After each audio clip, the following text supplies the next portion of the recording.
Sound recording and music are fields with an infinite number of possibilities. So much of change every year brings new tools, and at the same time we still want some vintage gear to be part of our setup because they bring this unique warmth and hairiness.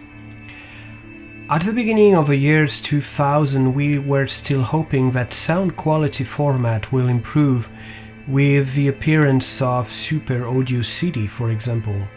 But since that moment the internet changed the rules of the game, and I am not sure if vinyl or tape answer to our needs on that matter.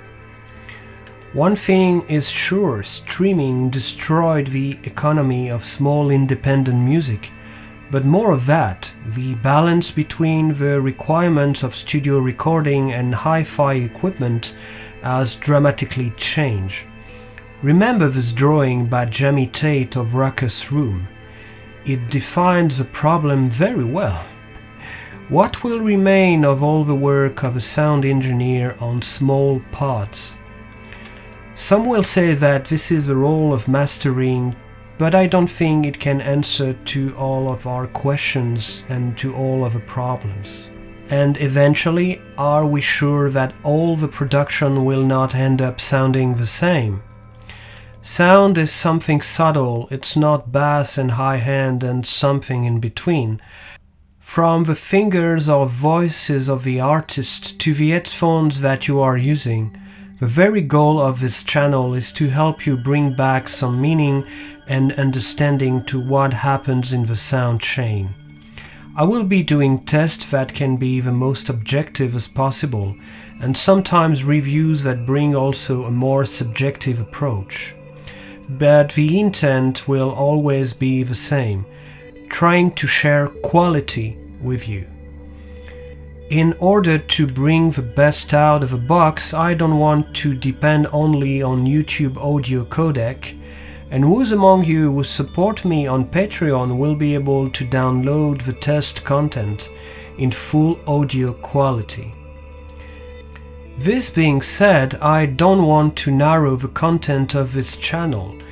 There is no point in testing gear if we don't hear the voice of people who are doing music, who uses these gears, plugs, software, microphone, whatsoever, who find them meaningful, useful, or ergonomic.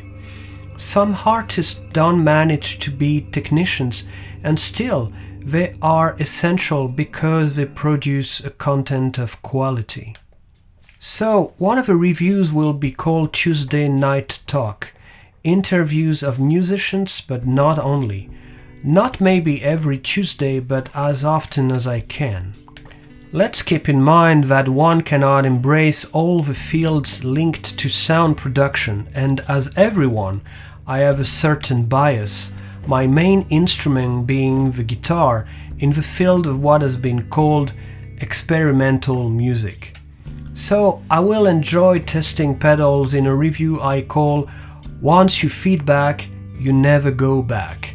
And I will try to explain to you how, like many people out there, I managed to make something else with this good old instrument. How I produce this weird, uncanny, unexpected sound. This new project can only be built with you, and I will be glad to read your comments over time, whether you agree or disagree like all sens enthusiasts do. A huge thanks for watching, and I hope to see you on this channel very soon.